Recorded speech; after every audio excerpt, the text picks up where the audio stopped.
Bismillahirrahmanirrahim. Assalamu alaykum, hurmatli televizor ko'ruvchilar. Yangi bir qatimliq ochiq suhbat programmamizni ko'rishinglarni qizg'in qarshi olamiz. Men Abdullah Yalqun. Qadrli ko'ruvchilarimiz, go'zal Istanbulimizdan Dunyo Sharq Turkistonliklar qarindoshlik uchrashishining 11-navbatlik yig'ini echilayotgan. Shundaqla Sharq Turkiston Milliy Birlik Shurosining 2-navbatligi echilayotgan joydan hammanglarga o'tliq salom yo'llayapmiz. Programmamizda mushada 4 kunlik faoliyat jarayonida bu programma qatnashgan liderlarimiz, ustozlarimiz, olimlarimiz, millatning eng boshida ketayotgan shaxsiyatlarimiz bilan qimmatli fikr suhbatlarni mushu maydondan sunishga tirishimiz zamonlarga. Bugun qimmatli mehmonim ilgarima bir qatim uzun bo'lmadi. Istiqlol ekraniga taklif qilib, nihoyat qimmatli bir suhbat o'tkazgan to'q. Bu suhbatdan nihoyat go'zal inkaslar keldi, ta hozirgacha kelyapti. Qimmatli mehmonimiz bugun qarindoshlik uchrashuviga tunji qatim qatnashishi. Dunyo Uyg'ur qurultiyining ijroiya raisi, ijroiya komiteti raisi, hurmatli Umar Qanat akamizni taklif qildik. Qimmatli vaqtini chiqarib, mushuklar aldirash yig'inda ziyoratimizni qabul qilganligi uchun oldindan ko'p rahmat aytamiz. Rahmat sizga. Men rahmat aytman, ko'p rahmat. Alloh razı bo'lsin. Alloh razı bo'lsin sizdan. Hurmatli Umar aka, beshida programga kirish degandek o'tganda biz Istiqlol studiyamizda suhbatda bo'ldik. Nihoyat millatimiz suyundi, nurg'unlagan inkaslar kelyapti. Bugun bu fursatdan tunji qatim siz bu qarindoshlik uchrashuvining 11-navbatligiga qatnashdingiz. Aldı bilan programmamizga kirishdim. Albatta biz nurg'un masalalarda paranglashimiz. Bu qarindoshlik uchrashuviga qatnashib his qilgan ta'sirotlaringizni bir o'psak, uni keyin bilsak. Rahmat. Bu mening tunji qatim qatnashishim bu Sharq Turkistonliklar qarindoshlik uchrashuviga. Bu 11-qatimlik ekan. 2009'da başlagan. Necha qatim albatta taklif qilindik, lekin fursat bo'lmay kelinmagan. Bu da qatim kelib qatnashdim. Qatnashganligimdan nihoyat memnunman. Chunki bu qatimlik bu qarindoshlik uchrashuvi xalqimiz, ya'ni Sharq Turkiston xalqi misli ko'rilmagan bir zulmat ostida qolgan, bir kulpat ostida qolgan bir vaqtda ichilyotdi. Shuning uchun muhim bu yerda, lekin bu zulmat yana nurg'un fursatlarni bizga yaratib berishi mumkin. Shu zulmatning o'zi, chunki dunyoda qo'zg'algan Uyg'urlarga qarshi qo'zg'algan hisdoshlik, Xitoyga qarshi qo'zg'algan bu nafrat bizga yangi ishlar, yangi fursatlar yaratishi mumkin. Shuning uchun bu yerga kelib bu qarindoshlar bilan bu nima qilishimiz kerak, qanday bu fursatlardan foydalanishimiz kerak vatan xalqimizningki qutulishi uchun, xalqimizningki azob uqubatdan qutulishi uchun shu masalalar muzokara qilindi. Shuning uchun har sohadan kelgan, nurg'un davlatlardan kelgan, hozir 18 davlatdan kelgan qarindoshlarimiz va bular bilan bir uchrashish fursati bo'ldi. Fikir teatrisi fursati bo'ldi. Onun uchun yaxshi foydalandim. Nihoyat ratlik, nihoyat intizomlik, tartiblik ilib ketyapti bu yig'in. Shuning uchun bu yig'inninki yaxshi natijalar berishini Allohdan tilayman va yaxshi natija berdi deb o'ylayman. Hamda muarif jamiyatini mushundaq bir paytda bundaq bir yig'inni uyushtirganligi uchun uning raisi boshda Hidoyatulloh afandim, undan qolgan hamma shu muarif harakatining, muarif jamiyatininki a'zolariga, rahbarlariga rahmat aytaman. Ko'p rahmat. Umar akamda biz eng oxirgi Xitoy-Amerika munosabatidan kelgan nuqtadan boshlasak. Ma'lum hali uzundan buyon Amerika-Xitoy savdo urushi hali jiddiy avjiga chiqib mangdi. Eng oxirida Osaka yig'inda ikkisining ko'rishganligi ikki davlat raisiniki.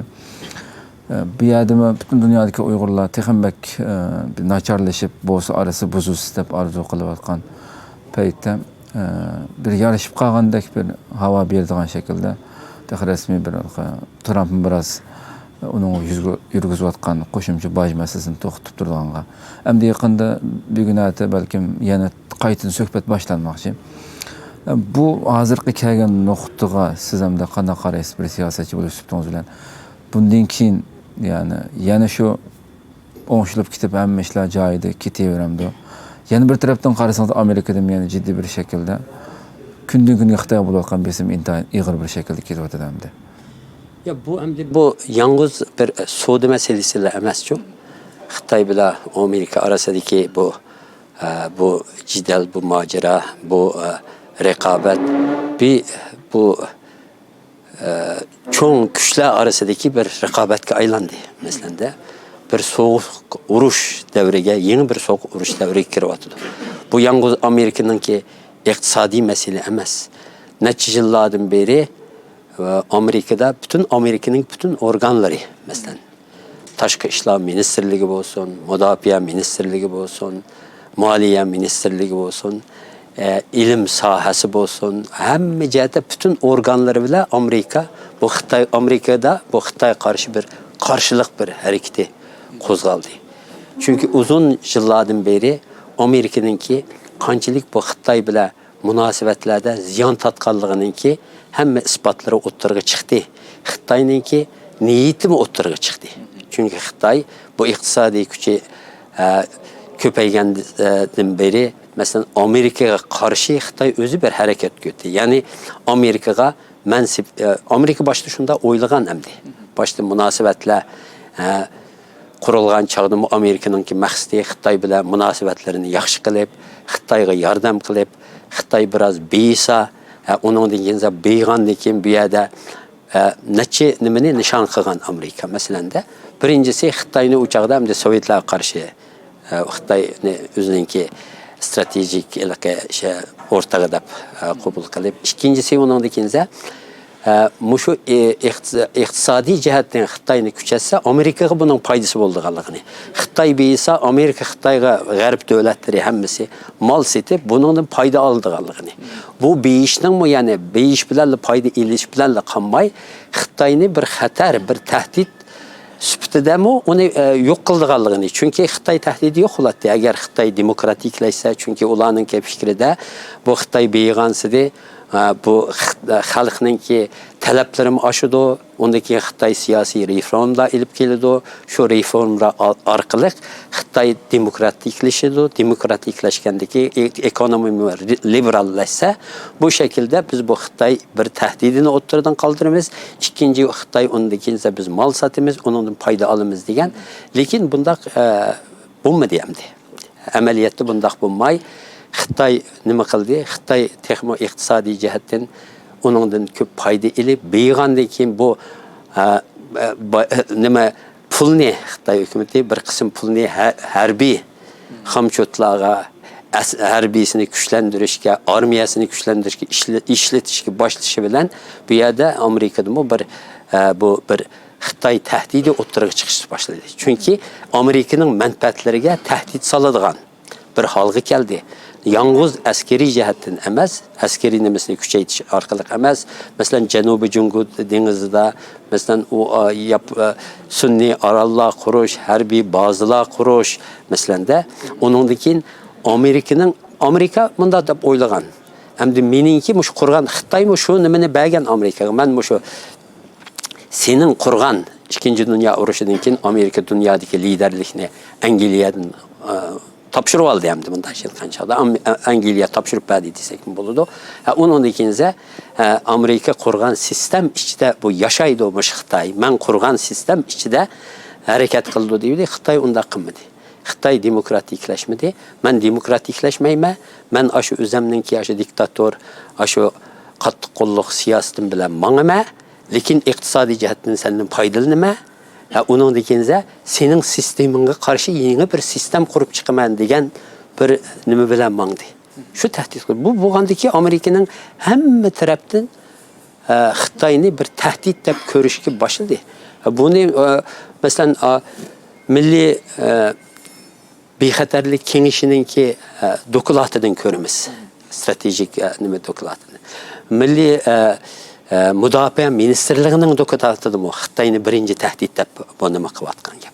Amerika'nın ki istihbaratı mı mesela 16 istihbaratı teşkilatının ki mesela şunun ki dokulatını mı Xitay'ını birinci tehdit de nima ko'ryapti Amerika. Shuni ko'rgandiki, bu yerda masalan iqtisodiy nima yaxshi bo'lish bilanla Xitoy bilan hamma nima yaxshi bo'lib ketmaydi. Ya'ni yaxshi bo'lishmi hozir ilaqa tas.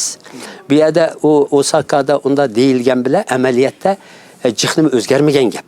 Hamda u shu ochiq bayonot deyilgan chog'da biz ma'ni ilaqa qoldirib turamiz endi manda dedi, lekin ammo u yerda masalan shu Huawei shirkatiningki masalan ba'zi nimalarni cheklik holda biz Amerikadan setib elishiga ruxsat qilamiz degandek gaplar bo'ldi, lekin umumiy texi uchoq bir shaklda hech qanday amaliyotda mangmagan gap hamdi.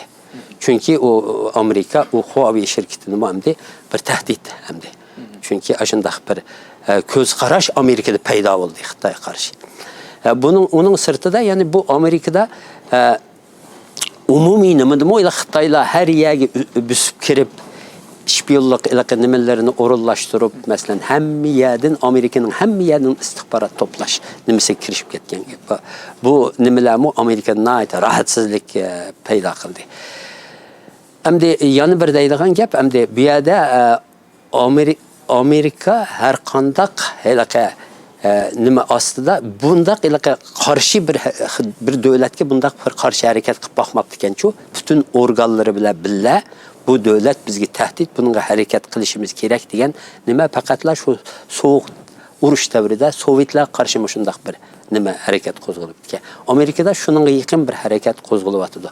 Shuningga iqtisodiy jihatdan bayam degandek andaq bayonotlar bo'ldi, lekin amaliyotda bir o'zgarish bo'lmadi. Bu o'zgarishning bo'lishimi nayt tas amdi. Chunki bu yerda Xitoy bu Amerikaning talablari nayt muhim bu yerda. Xitoyda butun ilaqa nayt asosliq bir ilaqa butun ilaqa nimasi sistemni o'zgartirish kerak Xitoy masalanda. Masalan, hozirgacha Amerika nima qildi? Mablag' soldi Amerika shirkatlari, Amerikaningki shirkatlari mablag' solganda Xitoy ularni majburlab sen bu yerda sen mablag' solsa payda alasa, lekin sen bütün ilaqa teknolojik siringni men bilan o'rtoqlashsan dedi. Menga bersan dedi. Shu bergandiki bu yerda o Xitoy ular degan o o'zi quriblar, chunki ular millionlarcha, 100 millionlarcha dollar xarjlaydi masalan bir nimani ijod qilish, nima qilish uchun.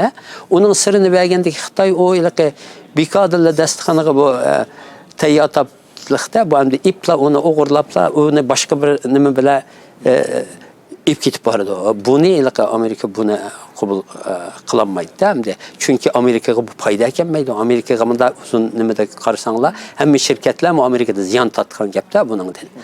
Uning sirtida andiki ilaqa nima o'g'irlash masalanda o'zininki ilaqa patent haqqini hech qanday nima yo'q bu yerda. Hurmat yo'q Xitoyda masalan. Hech kimga so'ramasdilar. Nimani o'zi yasab chiqib bu shakldagi adolatsizlik ilaqa. İqtisadi adolatsizlik Amerika ko'tarilmaydigan bir hal kelgan gap. Onun degan Xitoy o ilaqa masalan eksport importdan shunchalik bir farq va Amerika bilan 300 necha milliard dollar hamdi. Bu ilaqa dollarlarning hammasini Xitoy o'zininki dunyodagi nüfuzini oshirish, shundami harbiy kuchini oshirish, siyosiy nüfuzini oshirish, boshqa davlatlarning shu iqtisodiy nima bilan kuchi bilan boshqa davlatlarni bo'ysundirish, buning ilib borgandiki bu Amerika uchun bir tahdid. Shundami Amerikaningki xalqarodagi o'rni uchun bir tahdid. Shunda bo'lgandiki mencha iqtisodiy nimada gerçi bundaq bayonotlar berilgan bo'lsa-mu, buningdan cho'ng bir ilgirlash bo'lib, uningdan keyin o iqtisodiy nima tuzalgandan keyin Amerika bilan Xitoy orasi yaxshi bo'lib ketadi, bu butunlay ilaqa masalalar tugaydi degan gap emas bu. U yerda albatta Uyg'ur masalasi u masalalarningki bir qismi hamdi. Chunki balki bu masala inson haqlari masalasi, demokratiya masalasi, shu yerda hamda Uyg'ur masalasiningki ilaqa o'rni shu yerda.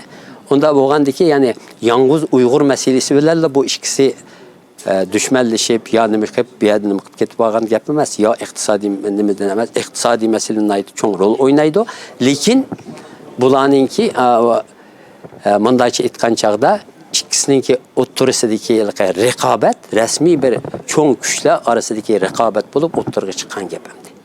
buningki mushundaq davomlashadiganligiga ishonaman. Chunki Xitoymi u kuchini Xitoy u yerda u kuch bo'lgandiki, pul bo'lgandiki, nima bo'lgandiki Xitoy jim turmaydimi? Shundaymi? Xitoy texmi u kuchini dunyoga kengaytirishga, dunyodagi nüfuzini texmi oshirishga, masalan, o'niningizda xalqaroliq shu cho'ng bir kuch bo'lishga tirishadi. Bu hamda bu tabiiy uningki tabiiy shundaq bo'ladigan. Shu uningga ammo Amerika uningga ruxsat qilmaydi chunki. Ruxsat qilinmaydi chunki Amerika shu o'zining o'rnini saqlab turishni xohlaydi. Bundaq bir vaziyat bo'lgandiki, hamda buning orasidagi bu nima davomlashadiganligiga men ishonaman. Gerçi andaq bayonotlar berilgan bo'lsa, lekin haqiqatda bayam deganimdek bir iqtisodiy jihatdan bundaq bir ikkisi kelishalaydigan bir vaziyatning hozir mavjud emasdek ko'rindi. Ömerkam şu ma'lum 22 g'arb davlati Xitoyga qarshi jiddiy bir bayonot imzo qo'yib hammasi. Bu e'lon qilinib necha kun o'tmay 37 ta Xitoyninki chapini ko'tarilgan davlatdan hamda yoki Xitoy setib olgan davlat desakmi. Bularninki imzo qo'yib buni chiqarishi, siz buni qaysi panjaradan ko'ryapsiz hamda? Hamda bu Uyg'ur xalqarada bu Uyg'ur meselesiga bo'lgan hissdoshlikninki qanchalik kuchlik ekanligini, qanchalik doirasining kengligini ko'rsatdi. Masalanda bu masalan 22 davlatninki o'zligidan 22 davlat bir araga kelib Xitoy qarshi shundaq bir tavsiya maktubini ivatish bir cho'ng bir gap hamdi. Buni hech kim tashkillamadi. Muşu devletler özü bu araki ayadaki zulümünü körüp Xitayni muşu Uygurlarını kırgın kılışını ceza lagerlerine solaşını toxtutsan ceza lagerlerine koyup verirsen degen muşundaq bir talep tavsiye bilen bu nevini ilan kıldı. Yani Uygur meselesi hazır Birleşken Devletler'de müzakere kılınıvatkan bir mesele boğallığını özümüz görüyoruz. Ama bir yerde Xitayning qilgan işi o hech qanday mencha cho'ng bir ahamiyati yo'q deb qarasak bo'ladi. Chunki mushun qarab chiqsak o davlatlarning ichiga hamda 37 davlatni 22 davlatninki o'rni nayta ustun bir yerda. Chunki o davlatlar hammasi demokratik davlatlar, o'zini idora qiladigan davlatlar. Shundaymi? Nayta dunyodagi yani kuchli davlatlar. Uningdikinsa bu devletler onu bir adalet üçün kıldı yani. Adaletini yaxlab, millet mandaq bir zulümga, muşundaq bir devirde mandaq bir zulümga uçuravatıdı. Bununla cim tutmaslığımız gerek diyen bir ihtiyacını his kılıp kıldı. Lekin 37 devlet Xitayninki talebi bile kılıvatıdı hamdi bunu. Şuna mı? 22 devlet imza kılıp anda bir nimine ilan kılgan dikin, hem de Xitay bir hareketki ötep bu naytı o çok, o devletlerge berip Rusya bağımından açıda. Onu bir gap kılmamışlar da o belki Rusya hem de Xitay bile boğanma yakınçılığı münasebeti bilen bir onun kol koyun. Kalan hemmesi hem de hiç kandak bir ilke nime ehmiyet ki emez. Özünü bizi özü idare kılmaydıgan, kılanmaydıgan başka bir devletlerinin nimesi bile meğavatkan yani. Buyruğu bile kılgan işi de oylayman da hem de şu Xitay hükümeti berip ulağa muşunda kılsan, digeşkille kılgan mecburiyet ya olmasa nime kılgan eylekindak bir ula bir bunu düşünüp bunun özününki resmi göz karşı kılıp kılgan nime iş emez hem de Xitay'ınki talebige asasen Xitay bunu mecburlap a devletlerini muşunda kılmamsılan dep ulağı bisim kılıp kıgızgan bir hareket dep qarayımız hem de onu. Çünkü o devletlerinin içinde bunda qarasınız müstakil özünün kendimizini başkurup mağalaydıgan bir devletinin sanı naydı az. Kalan hemmeleri şu uşak Afrika devletleri, enandikin bir neçe Arap devleti şu ba onun içinde. Şununla bunu hem de Xitayning xalqarada en uçurgan en çoğun diplomatik bir mağlubiyeti de qarasak mı oldu? Şunçilik güçlük bir Xitay Birleşken Devletler Teşkilatı şundaq pullarını bir vaxt hazır naytı yaşının pulunun köp bir qism şöbelerinin pulları şu Xitoy beryapti hamda Birlashgan Davlatlar. Shunda turib, shunchalik iqtisodiy kuchi turib, hech bir mustaqil bir harakat qila oladigan bir davlatni u yerda qo'l qo'yg'izolmagan gap. A22 davlat bayam deganimdek hammasi mustaqil o'zi harakat qilib, o'zi o'z fikri bilan, o'z xohishi bilan özününki muşu Uygurlarga muşu bo'layotgan zulmga qarta özününki hisdaşlığını bildirish uchun bunun bir insani ve vicdani bir vazifasini ado qilish uchun ular qo'l qo'ydi. Shuningga bu ikki xatni bir-biri bilan selishtirish, yamandagi davlatlarning soni ko'p bo'lib ketibdi deyish bu ilqi to'g'ri bir fikr emas. Biz ashada neva g'alaba qildik deb o'ylayman. Xalqaro sahnada Xitoy qarta shundaq bir cho'ng bir guruh davlatning o'ttirg'i chiqib, shundaq bir tavsiya maktubini e'lon qilishi bu cho'ng bir diplomatik Uyg'urlar uchun bir diplomatik bir Sharq Turkiston xalqi uchun diplomatik bir g'alaba deb qarayman. Ko'pdan ko'p rahmat. Shu bizni qo'llab imzo qo'ygan, bayonot e'lon qilgan bu 22 davlatning orasida bir musulmon davlatning bo'lmasligi haqiqatan Uyg'urlarni echindirdi dunyoning hamma yerida. Turkiyadan chiqqan xabardimi shu yerda xabarning oxirida Anadolu agentligining xabarida bu 47 davlat a'zo bu davlatning ichida Turkiyaning a'zo bo'lmaganligini oxirgi bildirib qo'ydi. A'zo bo'lmaganligi uchun qilinmadi. Bo'lmasa imzo qo'ydi degandek bir hukm berish uchun. Aminatda hamda siz qanday qaraysiz? U yerga a'zo bo'lmagan taqdirda musulmon davlatlar o'z oldig'imi bayonotlarni e'lon qila oladi, ammo dal aksicha bularning qatoriga kirgan Saudiya boshliq davlatlarni ko'ryapmiz. Sizlar ham Dunyo Uyg'ur qurultiyi bo'lish suhbatinglar bilan shu o'zinglar mesela Amerikadagi bir yerda musulmon davlatlarningki vakillari yoki konsulxonalar degandek bular bir norozilik bir narsani berishni o'ylashdinglarmi, ba'dinglarmi yoki berishning ahamiyati yo'q deb qaramaysizlar bu masala? Yo, albatta ahamiyati yo'q deb qaramaymiz. Uni norozilik nimasini beramiz. U zaten nurg'un ashunda davlatlarning vakillari bilan ko'rishyapmiz. Ko'rishgan ba'zi vakillar albatta ular hisdoshligini bildiryapti. Mesela şu davlatlarning vakillari bilan ko'rishgan yerimiz bor masalan. Bilsak ular deydi yani biz bilyapmiz, shunda zulm bo'lyapti, shu bu bizning hukumat manda qilyapti deb hatto ashadagi vakillarimi uningdan norozi hamdi. Bu yerda shu hukumat ustidagi o'zining hukumatiga tashlaydi to'pni-da hamdi. Men sizlarga istoshlik bildiraman. Menga Amerika kelganligi uchun biz masalan Birlashgan Davlatlar Tashkiloti o'tganda beribmi bir necha musulmonlarimiz bilan ko'rishsak, biz Tashqi ishlar ministrligidan nima kelsa, biz shuni ijro qilamiz. Shularningki buyrug'i bo'yicha harakat qilamiz. Bu yerda bir eg'iz biz o'zimizning nimasi bilan gap qilolmaymiz deb. Biz ularga dedik, yani sizlar nima ish gap qilolmaysizlar? O'zinglarning Tashqi ishlar ministrligi desanglar bo'lmamdi vaziyatni masalanda de. Chunki ashadiki insonmi agar bizga istoshlik bildiradigan inson bo'lsa, bu hech bo'lmasa o'zining davlatiga deydi hamdi. Bu hozir mandaq ochiq bir masala bu. Mushundaq zulm bo'lyapti. Hamma paketlar o'tirida Xitoy bir qirg'inchilik elib beryapti. Xitoy bir islom nimaga qarshi, Uyg'ur xalqiga qarshi etnik va diniy va madaniy bir qirg'inchilik elib beryapti. Biz buningda bir nima demasak, xalqaro jamoat oldida bir shamandichilik bu hamdi. Biz qarindoshlarimiz, u Xitoy yalnız Uyg'urlarga emas, musul islom nimasini yo'q qilyapti. U jihatdan ularning vazifasi hamdi bu. U Uyg'urni qo'yib qo'ysak, bu yerda islom yo'q qilyapti. Shunda ama hech bo'lmasa Uyg'urning bo'lmasa islom nimasidan bu yerda kirib, ma'vu islomiy asl hech bo'lmasa masalan mechitlarni ochiq vayron qilyapti. Shunda ama chiqyapti, chaqqanni ko'ryapti. Shuningga qarshi bir gap qilinmayapti hamdi.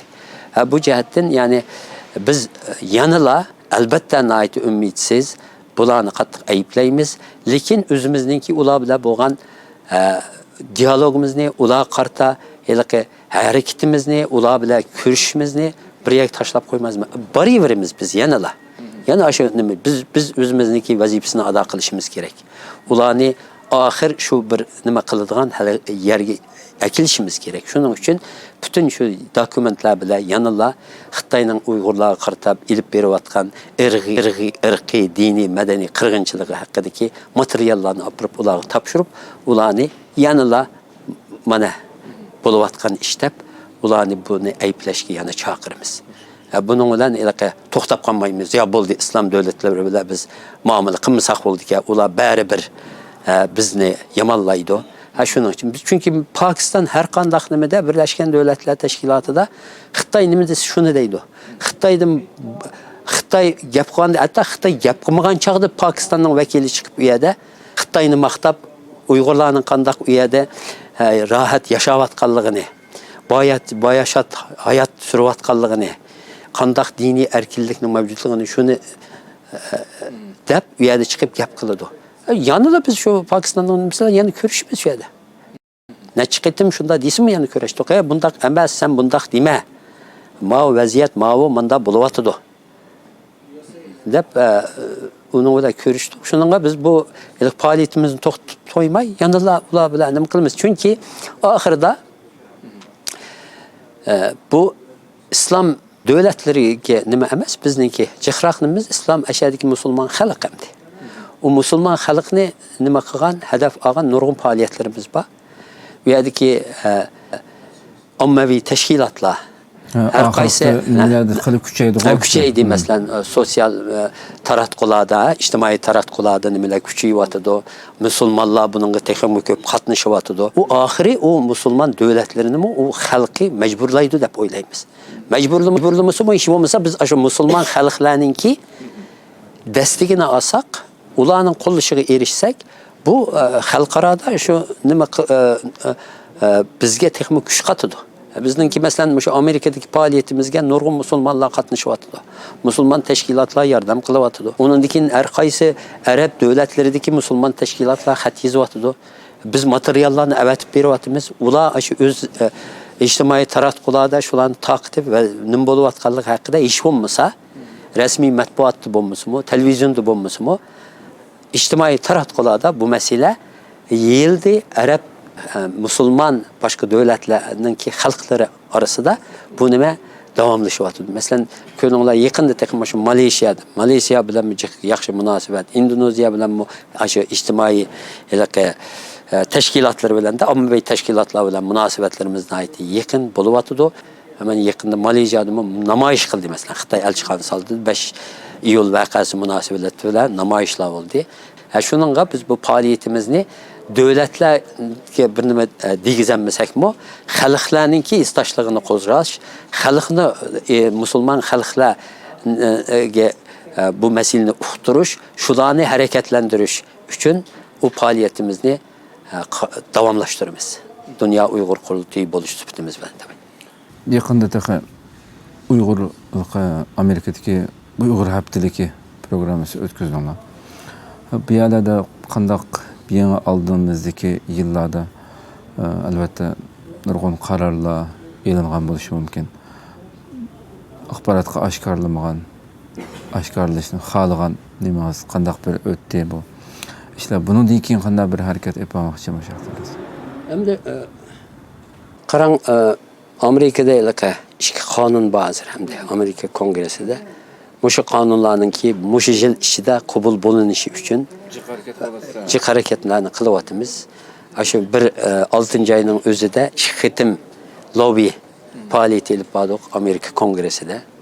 Shu 6-oyning o'zida 141 qitim masalan 12-sla 6-oyning 12-si Uyg'ur lobbychilik kuni qildik. Uningda 50 dan oshiq kongressmen, senatorning ishxonalarini ziyorat qilib, ularga shu qonunni qo'l qo'ymagan bo'lsa, qonunga qo'l qo'yishini talab qildik. Qonunga qo'l qo'ygan bo'lsa, bu qonunning ishtikrak, ya'ni aloqaliq, munosabatli komitetlarga da komitetlarningki kun tartibiga ilinishini talab qildik. Shu shaklda 12-sla 50 dan oshiq, 19-sla bo'lsa 57 kongressmen va nimaninki ofisni ziyorat qilib, o'zimizningki faoliyati nima uningga qatsak, shu bir oy jarayonida 140 necha senator va kongressmenning ofisini ziyorat qilib bo'ldik endi. Qilib ulardan shu qonunninki ya bu qonunga qo'l qo'yishi, qo'l qo'yib bo'lgan bo'lsa bu qonunni munosabatli komitetlarda ko'rilishi uchun, kun tartibiga ilinishi uchun harakat qilish to'g'risida talablarda bo'ldik. Shuningga albatta bu qonun texnik bu faoliyatimiz davomlashadi. Chunki hozir qadar masalan san'at yaxshi san'atda hozir 47 men nima 40 senator qo'l qo'yib bo'ldi. Temsilciler Meclisi'de, Avam Palatası'da 80 mesela kongressmen kol koydu. Bunun sanını aşırış için kolumuzdan kelgenini kılımız hem de. Kolumuzdan kelgen hareketini elip barımız. Onun için Amerika'da devlet organları olsun, nemeler olsun, üyede hemmisi de Uygurlar bayam diginimde hem organla Uygurlar'a bir yardım kılış nemesi de hemmisi ortak fikirdemdi. Uygurlarni biz qo'llashimiz kerak, Uygurlarga yordam qilishimiz kerak. Xitoy hukumatining shu Uygurlar qaratgan besimini, Uygurlar qaratgan qirg'inchiligini to'xtatish uchun bir ish qilishimiz kerak deganimda ham fikrdandi. Ham fikr bular. O'rtaq fikr bor. Ammo hukumatninki, Trump hukumatiningki anglashimizcha Moliya ministrligi, eng boshda Moliya ministri buningga biroz tiravatgan gap. Bunda qilsak soda nimimiz tushib ketadi deb. Ammo bayam degandek, uning bilan soda munosabatlari yaxshilandi, banda dedi deblar, bu munosabatlar yaxshi bo'lib ketmaydi. Buningdan biz endi hozir Amerika Xitoy orasida bayam degandek bir cho'ng kuchlar raqobati bu o'tirg'i chiqdi. Endi bu yerda biz aqlli shaklda mush raqobatdan biz foydalanishimiz kerak endi. Bunu qanday foydalanamiz deganimni Uyg'ur shu tashkilot rahbarlari, nimaları biz bir araya kelib buni muzokara qilinishi kerak. Shundaq sorunlarda bir araya kelib muzokara qilib, qanday budan biz foydalanamiz. Chunki biz bir ikki yo'l borchu hamda bu yerda birisida instrument bo'lib qolamiz, olat bo'lamiz hamda. Boshqa davlatlar albatta matbuot uni deydi deb nima bo'lib bo'lgandan keyin biroz bo'lgan sir matbuot so'ydi. Shuning bilan bu ish qilib qilish mumkin hamda. Yana bir nima bo'lsa, biz ashundaq bir aktyor bo'la olishimiz kerak hamda. Aktyor bo'la olishimiz uchun aqlli bo'lishimiz kerak. Bütün aktyorlar bilan gaplashadigan aktyorlarimiz bo'lish kerak. Bilelik bir eg'izdan mesajimiz bir bo'lish kerak hammadan cho'ng. Masalan, hozir hamda Uyg'ur masalasi bunda bu o'tirga chiqqandan keyin nurg'un cho'ng davlatlar balki bizni bir grup bilan ko'rishmaydi cho'ng davlatlar degan. Shundaymi? Nurg'un gruplar bilan ko'rishadi. Nurg'un gruplar bilan ko'rishsa, har grup berib boshqangiz bir gap qilsa, bular yomon qalaymagan ekan degan bir intiboni beramiz ularga. Bular texiylik bir nimaga kammabdi deb. Ammo boshqa gruplar bilan ko'rishsa, u gruplar bir oxirgi nishonda, ya'ni g'oyada, maqsadda bir xil gap qilsa, masalan, bayan yig'inda dedim, bu ton ayrı bo'lishi mumkin buniki. Boshqa tonda gap qiladi, lekin maqsadni bir deb ularga ifodalaydi. Hammamizniki degandiki, bu yerda bizningki e'tiborimiz oshadi. Bular ayrı kelgan bilan, bularning o'xshash nishon bor ekan, bularning orasida bir birlik bor ekan. Bular biz o'yin o'ynab o'tibdi deydi bu hamda. Har xil shaklda, har xil aktyorlardan foydalanish uchun har xil aktyorlarni ishga silib o'tibdi degan nima paydo bo'ldi. Bu bo'lsa, bizningki e'tiborimizni oshiradi. Bu yerda bizningki siyosiy nimamiz oshadi, kredibilitimiz oshadi, o'zimizningki o'rni u yerda yuksaladi. Shuningga hamda bu deydigan gap hamda mushu nimadan qanday foydalanamiz deganda foydalanish nimasida bir strategiya bo'lish kerak. Bir strategiyamiz bo'lish kerak. O strategiyani amalga oshiradigan o'rtaq fikrdagi odamlar bo'lish kerak ham bu yerda. Masalan, biz demaymiz hamda birdan hamma tashkilotlar bir yerga kelib birga ish qilaylik degan nima zaten bir bunda nima bo'lanmaydi hamda. O insonlar hamma odamni bir yerga kelib bir ish qilaylik deyish mumkin emas bo'lishi mumkin. Lekin ayrı ish qiladi, lekin bir maqsadda ish qiladigan. Bir-birisini to'liqlaydigan. Bir-birisini to'liqlaydigan bo'ldi. Mana yaxshi gap. Bir-birisini to'liqlaydi. Biz ma'rif bayam deganimdek ma'rif tashkiloti bilan biz bu jihatda yaxshi hamkorlik qilyapmiz. Bu hamkorlik ig'izda emas, amaliyotda bo'lyapti. Shundaymi? Amaliyotda biz masalan biz kirolmaydigan yerda ma'rif tashkiloti kiradi. U yer ma'rif tashkiloti biz to'ldirilmagan bo'shliqlarni ma'rif tashkiloti to'ldiryapti. Ma'rif tashkiloti to'ldirilmagan bo'shliqlarni biz to'ldiryapmiz. Xalq masalan g'arb ellarida har qaysi xalqaro platformalar Dunyo Uyg'ur qurultiyi bu davoni ilib beryapti. Oldingi safda o'sha tunishtiryapti. Shu masalan jiq mush masalalarning jiqida albatta Dunyo Uyg'ur qurultiyining nihoyat uchun hassasi bor. Mushunchalik darajaga ilib berilishdimi Dunyo Uyg'urning uchun hassasi bor. Albatta bu yerda bu guvohlik bergan shunchalik bunlarga rahmat etishimiz kerak. Men yana bilmayman. Masalan, shu guvohlik bergan insonlar. Chunki bular nurg'un xatarlarni, risklarni ko'zga ilib bu nimani berdi. Shundaymi? U yerdagi tuqqanlarningki joniga zomin bo'lish mumkin. Ularning beshiga qarindoshlarininki ota-onasining beshiga nurg'un kulfatlar kelishi mumkin. Lekin shuni bilib turib, bular o'z xalqininki chidayolmay shu zulmga chiqib shu fidokorlik bilan shu nimani berdi. Bularninki bergan guvohliklari albatta. Uningdan keyin xalqimizningki har jihatda, har yerda, har davlatda olib bo'lgan namoyishlari, harakatlari, norozilik harakatlari mushu hammasi bir bo'lib hamda dunyoda mushu nimani qo'zg'adi hamda. Harakatni uyg'urlarning hissashlikni qo'zg'adi. Shuning bularning hammasiga rahmat aytishimiz kerak, lekin mushu hammasi bir moslashib berish kerak. Coordination deydi-ku hamda. Bu aktivizm bilan Siz uchun moslashanmaslikning sababi nima? Moslashanmaslik sababi bir-birisi bilan communicationning bo'lmaganligi. Aloqaning bo'lmaganligi. Masalan, nurg'un jihat. Masalan, chiqib hamma odam gap qilyapti. Masalan, gap qilyapti. U hamma odam o'z anglig'ini gap qilyapti. Masalan, bu yerda bizningki bir markaz bo'lish kerak. Masalan, markaziy bir yerimiz bo'lish kerak. U ya'ni nima desam, shunday bir xabarlar chiqqan chaqda bu xabarlarni bir süzgeçten ötküzüp qanchiligi rost, qanchiligi yolg'on, nereden nima ilindi, ularning hammasini bir iliq süzgeçten ötküzilgan. Onun ikinci mush xalqaro standartlarga mos keladigan bir shaklga olib kelish kerak. Ekilgandiki, onun ikinci bu hatta buni andikinsa hamma yerga oshuni taqib berish kerak masalan. Hamkorlik degan mushu hamda. Taqat qandiki bir markaz bo'lsa, u taqatga yerda bir muxbir kelamdi, hukumat adimiga boramdi, bular o'xshash nimani ib boradi andik. Hukumat bilan hukumat xabarlashgan chaqdimi? Bizga bu mandat nima keldi, bizga bu mandat nima keldi. Bular bir markaziy sistem bilan harakat qilib o'tibdi deydi uni.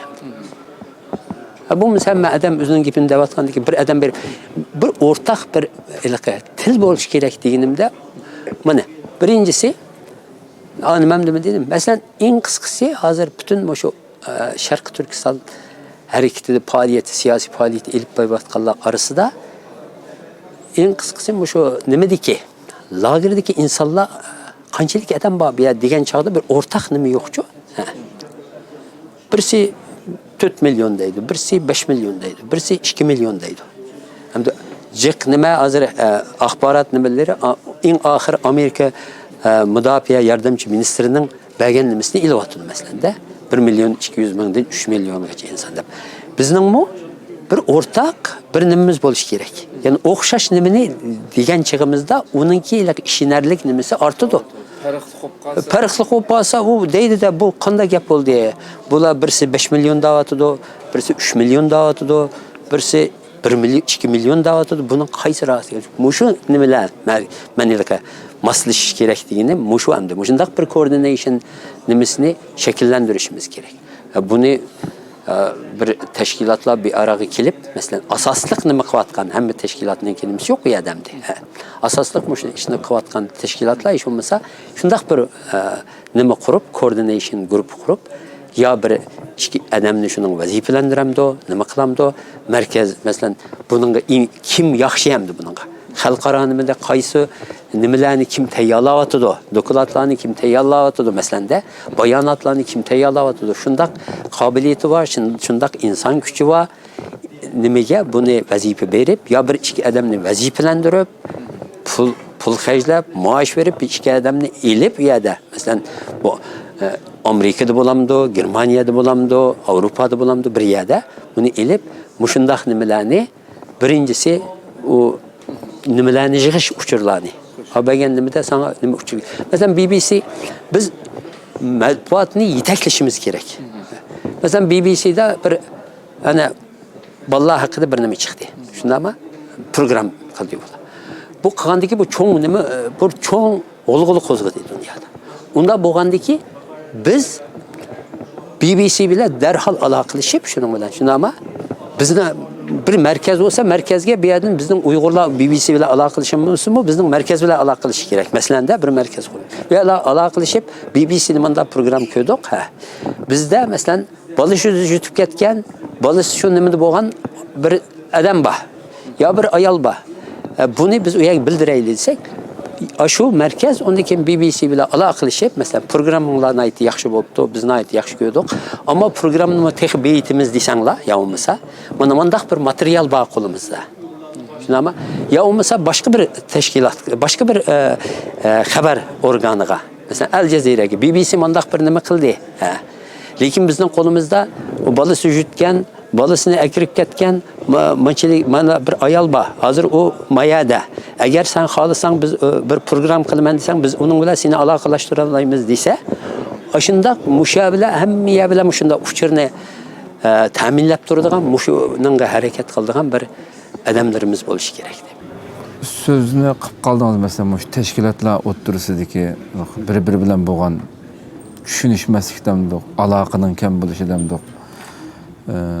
Mushu masala haqiqatan hamda siz hamda demokratik eng dunyoning qanday fikr bo'lsa so'zlaydigan bir davlat yashayapsiz, faoliyat qilyapsizlar.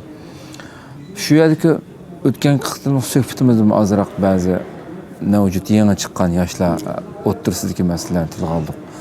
O'tgan qatim o suhbatdan keyin faoliyat bo'lgan vaqtida yana to'rlarda nurg'unligan qaynab ketdi. Masalan, kimni kirgizmagan qatnashmasin degan gap. Ismini tilga olishga yo'q, hammadan biladi. Bu shunday masalalarning kamda o'ttirg'i chiqishi yoki shu sizlar o'xshash faoliyat qilayotgan davlatda farqli shaklda sizlar bir narsani ko'tarib bo'lsanglar, ular dal aksicha siz demaganni yoki boshqa bir shaklda berib Uyg'ur davosini anglatishi. Bu nima uchun bu yerda birga kelib yoki bo'lmasa qarshi fikrdagi har ikki inson sizmi ayrim televizorda gap qilmay. Masalan, Amerikadagi bir yerda bir-birisiga qarama-qarshi bo'lgan ikki nomzodmi, Cumhurbaşkanlığı rais bo'lmoqchi bo'lsa-mi, o'zining fikrini o'tirib qo'ya oladi-ku. Aşağıda mümkün demesen, sizge karşı fikrini uçup qo'ya olsa, üç kişilik suhbat qilib, milletke hemmeni nim bo'lsa shuni o'tirg'i to'kishning o'rniga hammasi ayrim u tarafmi yangi qurilgan tashkilot yoshlarniki. Umu ayrim bayonotni e'lon qilib, sizlarmi o'zingizning ishini qilib, bir-biringizlarning yig'inga qatnashmay degandek berish, hamda faoliyat elib berilishi. Sizce Uyghur davasıga ziyni bo'lsa bo'ldi mençamdi. Payda sonmaydı. Buni aşında bir demokratik bir devlette bunu şekillendiremezlikinglardagi sebep nimamdi? Yoki e'tirof qilmamsizlar kichik bolalarni, yoshlar deb. Ya undaq gap yo'q dedi. Yosh bolalar deb u nima edi, hatta u nimani olmasligimiz kerak. Chunki yoshlarningki vakili degan nima yo'q u odamda. Boshqa yoshlar bor, masalan, hozir yoshlar, masalan, şu Uyghur Amerika cemiyetini kolumuzga alımız debatqa yaşlar bor. Masalan, ular bilan bizningki fikrimiz mesele yo'q. Chunki biz deymizki bo'ldi. Sizlar nayti yaxshi o'zinglarni nomzod ko'rstinglar, ko'rsatsanglar, saylansanglar, biz sizlar bilan birga hamkorlashib ishlaymiz. Ammo o'zimizningki kadrosi bilan ishlaymiz. Umumayli shunday qilib ketyapmiz hamda. Bu yerda bir nayti muşu mesele şu, bu insanlar bir bilan ko'rshanmaydigan darajaga bormaslik kerak nima. Chunki shu darajaga yetkazgan gap ba'zi insonlar masalanda. U sizningki shaxsiyatingizni hujum qilib, nima qilib, bir yerda o'ltira oladigan bu balki ularningki kichikligidan bo'lgan bo'lishi mumkin, yo tajribasizligidan bo'lgan bo'lishi mumkin. Ular bir ikkilan bir yerda o'ltirolmaydigan bir xalqqa kep qolmasligimiz kerak. Gaplasholmaydigan bir xalqqa kep qolmasligimiz kerak. Shuningki urug'ini chashqan gap bu yerda. Degandiki, biz berib bir odam u insonlar bilan bir gaplashdimmi, bir jirkinadigan bir holga kelmasligimiz kerak endi. Shu darajaga olib borib qo'ygan gap endi. Bo'lmasa biz masalan bo'lsa hamma odam o'zining aybini ya o'zining qilgan xatosini qabul qilish kerak. Agar menda bir xatolik bo'lsa, ya bizda bir xatolik bo'lsa, biz qabul qilamiz. Hech qanday nima yo'q. Men mishada, men xato qilibman. Dünya Uyghur qurultiyi bo'lish ya Uyghur Amerika jamiyati bo'lish nimasida ma masalada menning xato o'tibdi. Bu rasman bu yerda bir xatolik ishlabdiman. Buningdan men xalqimdan afu so'rayman, deyalaymiz. Hech qanday nima yo'q. Ulardimi ashundaq bir axloq bo'lish kerak. Undaq u axloqning bo'lmagan nimada u bir hamkorlik mumkin bo'lmaydi. Hamkorlik o'rnatish emas, bir uchirishish mumkin bo'lmaydi. Uchirish bo'lmagandiki hamkorlik bo'lmaydi hamdi. Biz shuningga hamdi mushu nima buningga eng cho'ng sababi bo'lgan gap hamdi. Ulan bir akilishninki imkoni bo'lmagan gapda hamdi. Bu nimada. Masalan bayam degandek biz hamkorlik nimasida bu bir-birimizni o şekillerde ayıplamasligimiz kerak da. Siz meni sen işpiyon deysiniz ya, bu Xitoyga ish qilyapti deysiniz da, men qanday siz bilan ish qila olayman? Bu Xitoyninki hammamiz Xitoyninki g'olchisi desa, men qanday siz bilan ish qila olayman? O sizmi avval meni hurmat qilishingiz kerak. Bu odamda men yaxshi ko'rmayman bu odamni. Masalan, yaxshi ko'rmayman, ammo vatan millat uchun ish qilyapti. Shuningga men buningga bir gapni agar sizni ashunda degan taqdirdami dalil qo'yish kerak-da millat. Ya shu dalilim bu deb dalilni qo'ymay, sizni undan desa andikin berib o odam bilan siz men sen bilan hamkorlashib ishlayman desak bu hech prinsipim to'g'ri kelmaydi, o'zimizningki g'ururimiz to'g'ri kelmaydi. U odamning unda bir ishlash niyatining yo'qligini ko'rsatadi. Shundaymi? Bu odam bilan men qat'iy ishlamayman desa, demakki ashundaq nima hujumlarda bo'ladi hamdi. O'zi uni keyin tortib ololmaydigan hamdi hujumlarda bo'ldi. Unda degandiki siz men bu odam meni o'shunda davasa, meni bu davoni Xitoyga sotdi davasa, bu odam bilan men qanday ishlayman deydi. Lekin hamdi u odamlar bu vaziyatni ko'rish kerak. Xalqimizningki undaq bir nima kirishga oldi yo'q. Agar haqiqatan vatan millatga ish qilaman deydigan odamlar bo'lsa, men modimida men xato qilibdiman. Men to'g'ri, ma gapim mening to'g'ri bo'lmabdi. Senmi manda deding? Desa, bizmi uchoqda bizmi xato qilibdimi? Menmi modimida men xato meniki nima deyishim mumkin. Ammo u odam u nimasidan yanmay unda tursa zaten qila oladigan bir ishni yo'q u odamda. Ishni qilib ketib boramiz. Hamkorlasha oladigan tashkilotlar hamkorlashib ketib boramiz. Bu hamkorlik degan %100 hamkorlik hech yerda bo'lmaydi. %100 tashkilotlar hammasi bir joyga kelib bir nimada mengishi mumkin emas. Shundaymi? O %60-70 nimani jamoatni, jamiyatni oqiga olgandiki, shu ketivasi bo'laveradigan gap ham bu yerda. Chunki demakki, mushu %60-70 mushu mainstream deydi hamda inglizchada asoslik gavda mushu hamda.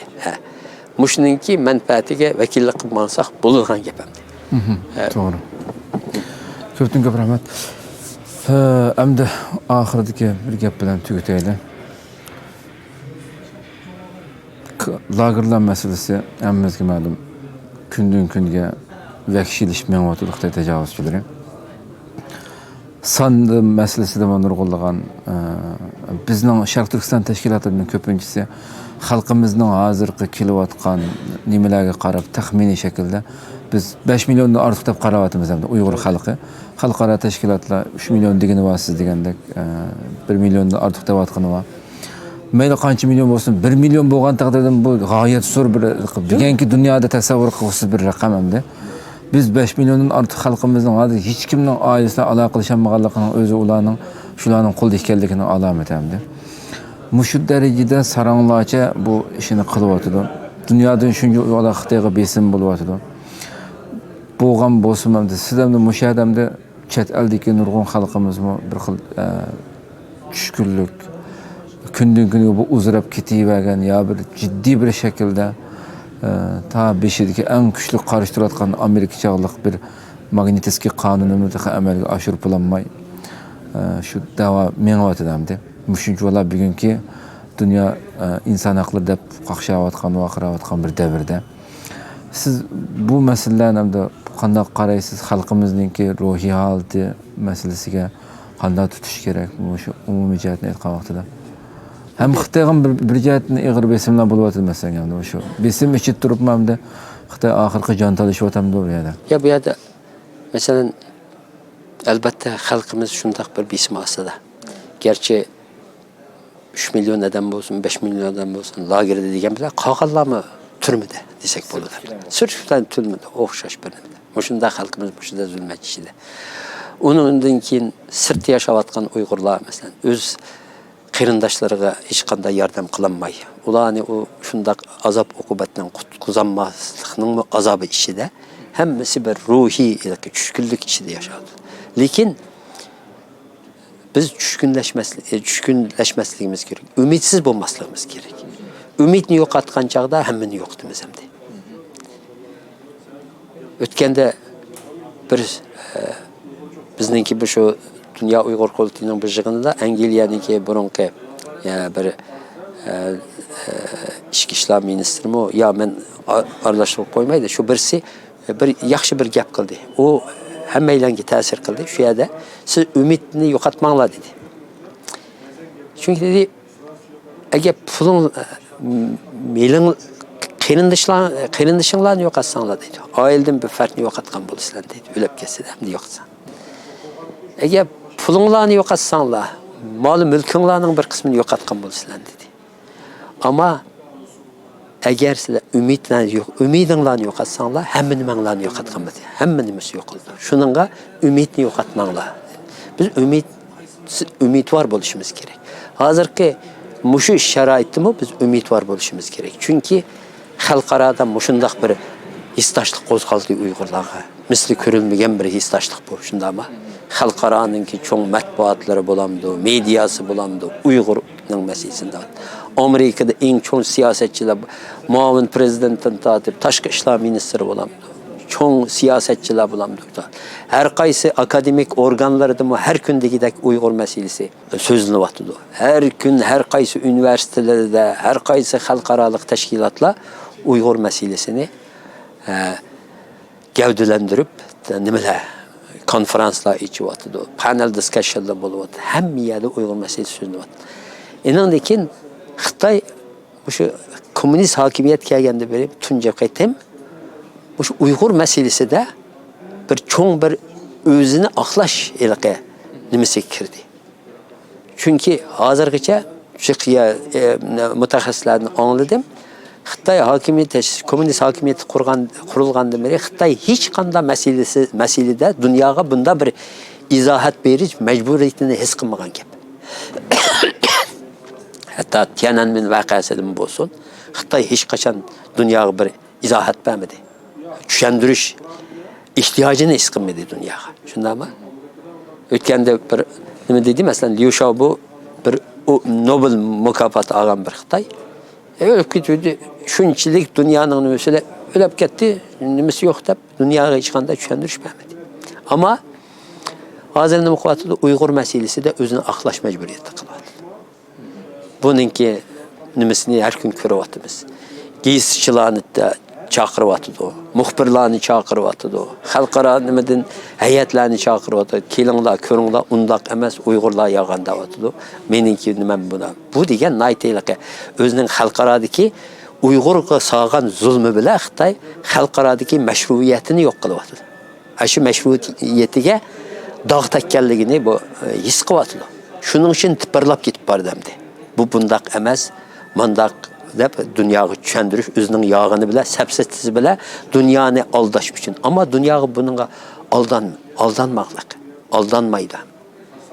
Şu 22 davlatninki xat avatganligi shuning bir isboti. Uningdagi Birlashgan Davlatlar Yevropa Ittifoqining heyatlarini chaqirib edi. Bormi demasdan Xitoyga? Dediki sen onda biz o'zimiz xalqiga yag bormiz. Sening ilaqi yog'andan o'rinlashtirgan ziyoratingni biz qabul qilmaymiz dedi. Xitoy ilaqi bu ishonarligini yo'qotdi dunyoda. U boshqa degan davlatlarning hammasi beqindi davlatlardi. Boyam ilaqi yaxshi ta'birini topolmabdimi? Hammasi beqindi davlatlar. Shundami? Shunda bo'lg'ashqa Xitoyning gapini oldi. Ma o'zi mustaqil bo'lgan hech bir davlat Xitoyning gapiga hozir ishonmaylik. Xitoy bizninki gapimizni to'g'ri deylik, Uyg'urlar shunda zulm ko'ryapti. Buni sen to'xtatsan deylik Xitoy. Bu mush xalqaro sahnada bundaq bir hissdashlik, bundaq bir nima hozirgacha qo'zg'almagan, Xitoyni bundaq bir ig'irda vaziyatga qo'ymagan bir nima. Shuningga biz bu yerda umidvor bo'lishimiz kerak.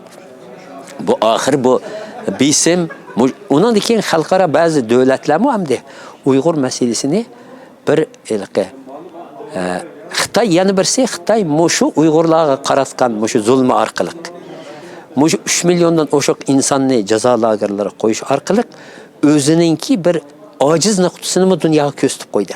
Shundami? Bu yerda cho'ng bir masala bor degan gap Sharqi Turkistonda. 3 million odam bir turmada bo'lgan bir yerda cho'ng masala bo'lmamda. U cho'ng bir masala bu. Bunda bo'lgandiki, bu boshqa davlatlarmi albatta bundan foydalanyapti hozir hamda.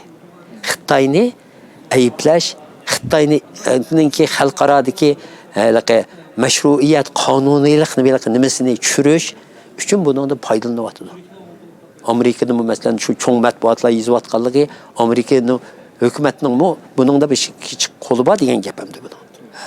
Ya bu nima? Bu nima Xitoyninki iqtisodiga ziyon berdi. Mush hozirgi bo'lgan asosda. Chunki nation branding degan bir gap bor.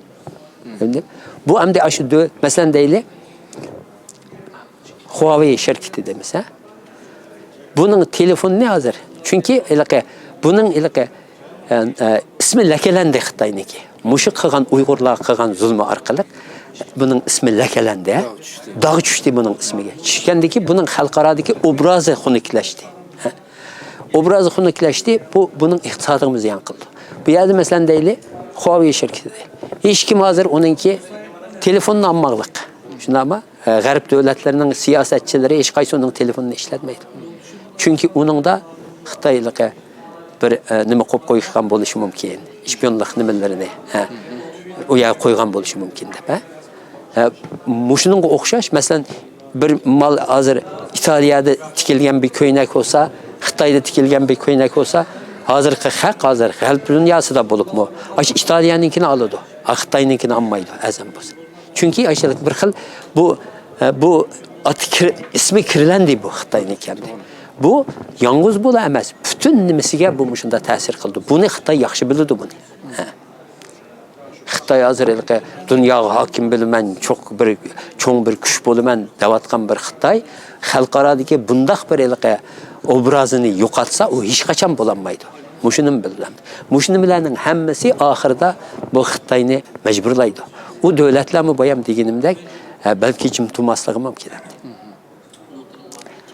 Bu Xitoy qarshi umumiy xalqning mushundaq bir g'azabini qo'zg'alishi, Xitoyninki mushundaq o'zininki butun e'tiborini, o'zininki obrazini yo'qotishi albatta hozir masalan davataman.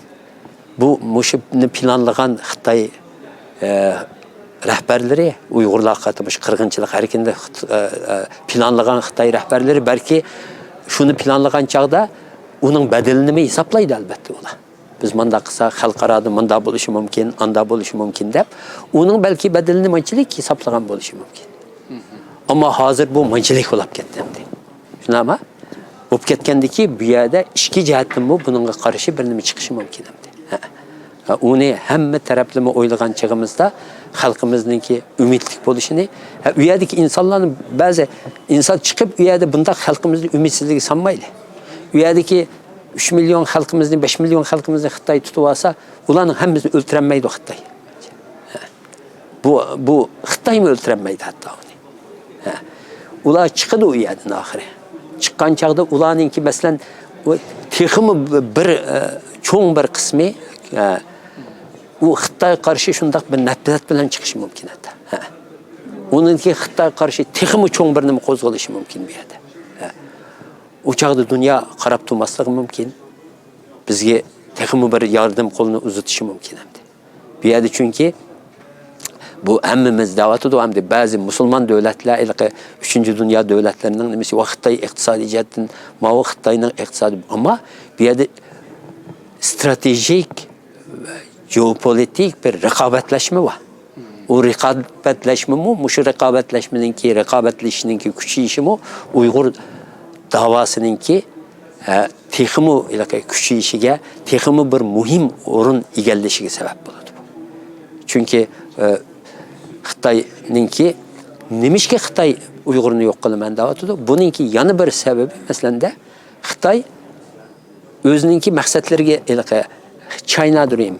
Xalqaradaki ilki çoğun küç buluş ilki məqsədiga erişiş üçün mu Uygurlarını yok kılış şu planlarının bir kısmı. Çünkü o çoğun küç buluşu üçün, o G'arbga ilki büsüp çıkışı üçün, kengayışı üçün, kengayi başka yerlerge berişi üçün Xitay'ninki özününki işide bir xatar his kılmaslığı gerek.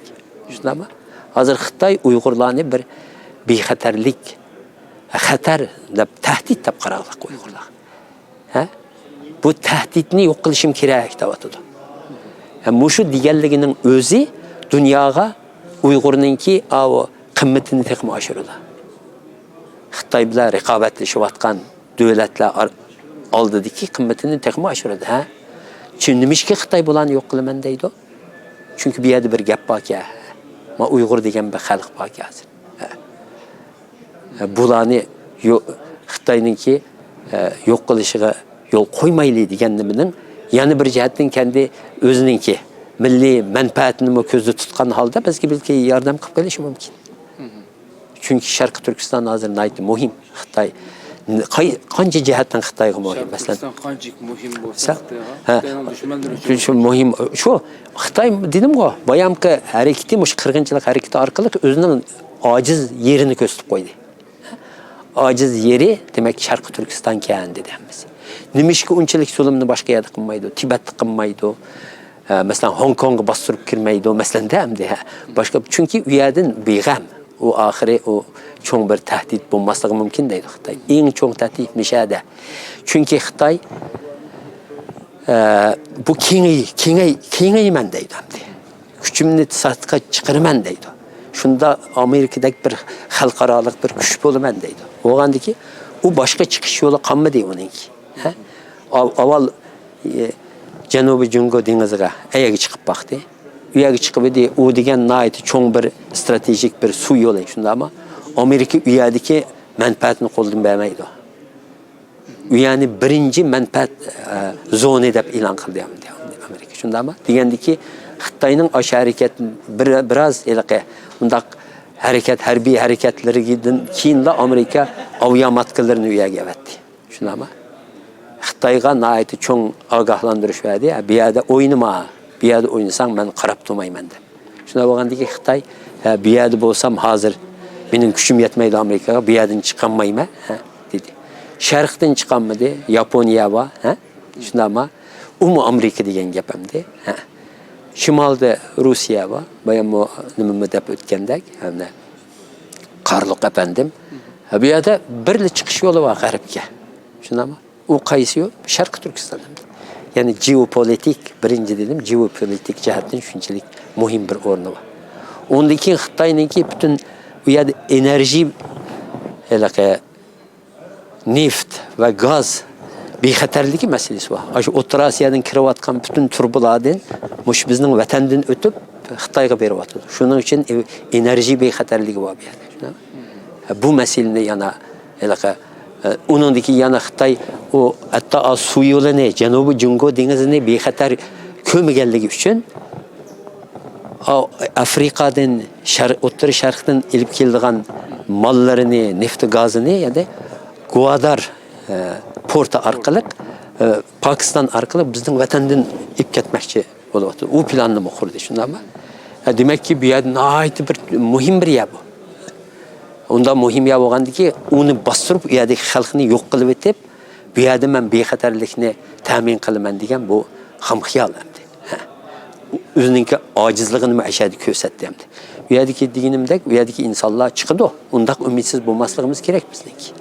Bu Uyg'ur millatini, bundaq bir shonliq bir millatni mushu nimasi orqali Xitoy yo'q bo'lib ketdi endi. Biz bolalarimiz bunda bo'lib yo'q bo'lib ketdi. Uni bundaq Xitoycha o'gitib, Xitoy maktablariga olib borib, yaslilarga olib borib yo'q qilib etdi, bizni nima qilib etdi deb bundaq iliqqa nimaga tushib ketmasligimiz kerakdi bizniki. Bu bir millatning, bir madaniyatning yo'qolishi oson gap emas u endi. Sizga rahmat. Hurmatli televizor ko'ruvchilar, shunday qilib vaqtimiz biroz uzrab ketgan bo'lsa-mu, nihoyatda qimmatli mehmonimiz bilan hurmatli Ömer Qanat akamiz bilan suhbat qilib oldik. Inshaalloh yana bir qatimliq suhbatda yana farqli olimlarimiz, ustozlarimiz bilan yuz ko'rishguncha sizlarni Janobi Alloh topshiramiz. Assalomu alaykum va rahmatullohi taala va barakatuh.